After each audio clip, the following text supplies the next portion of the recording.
Hujambo na karibu mtazamaji wa Zone Media, uko nami Victor Moshi. Wizara ya mambo ya ndani ya serikali ya Sanaa nchini Yemen imetangaza kuibaini na kuvunja mtandao mkubwa wa kipelelezi unaodaiwa kuhusishwa na chumba cha pamoja cha operesheni kinachounganisha mashirika ya ujasusi ya Marekani, CIA, Israel Mossad na Saudi Arabia. Kwa mujibu wa taarifa iliyoripotiwa na Al Masirah TV, wizara hiyo imesema kuwa operesheni ya kukamata mtandao huo ilifanyika kwa hatua kadhaa za kiusalama zilizohusisha ufuatiliaji wa kina na uchunguzi wa muda mrefu.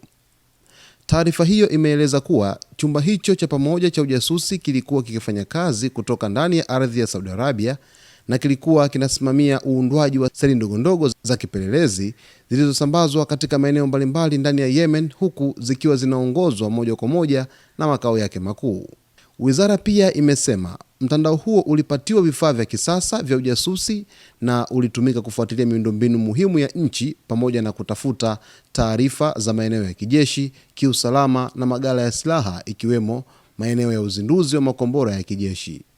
Taarifa hiyo imeeleza zaidi kuwa seli hizo zilihusika kutoa taarifa zilizowezesha mashambulizi ya kijeshi yaliyosababisha vifo vya raia kupitia mashambulizi ya Marekani na Israel dhidi ya nyumba za wananchi, masoko na maeneo ya hadhara.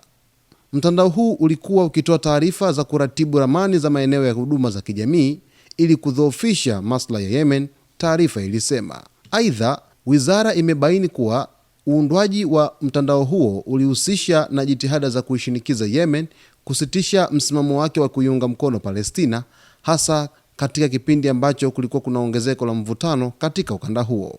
Wizara ya mambo ya ndani ya Yemen imehitimisha kwa kusisitiza kuwa taifa hilo litaendelea kusimama pamoja na watu wa Palestina licha ya hatua au njama zozote zinazofanywa na maadui. Hatua hii imekuja baada ya uhasama ambao sasa hivi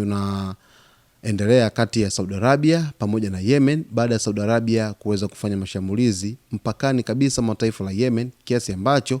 Yemen ilitilia mashaka mashambulizi hayo ambayo yameanza kuibuka na kubaini mtandao mpana kabisa wa upelelezi ukihusisha shirika la upelelezi la Marekani la CIA, lakini vile vile shirika la upelelezi la Mossad pamoja na Saudi Arabia. Sasa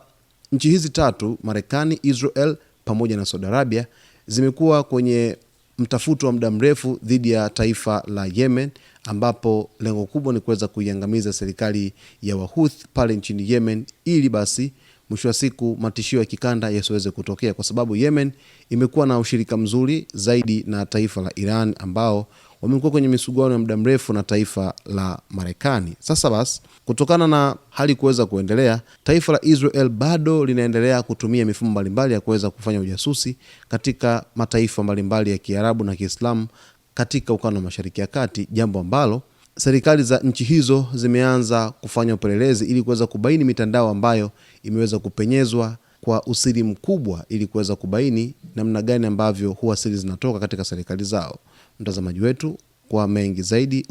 usiache kusubscribe, kulike, kucomment pamoja na kushare.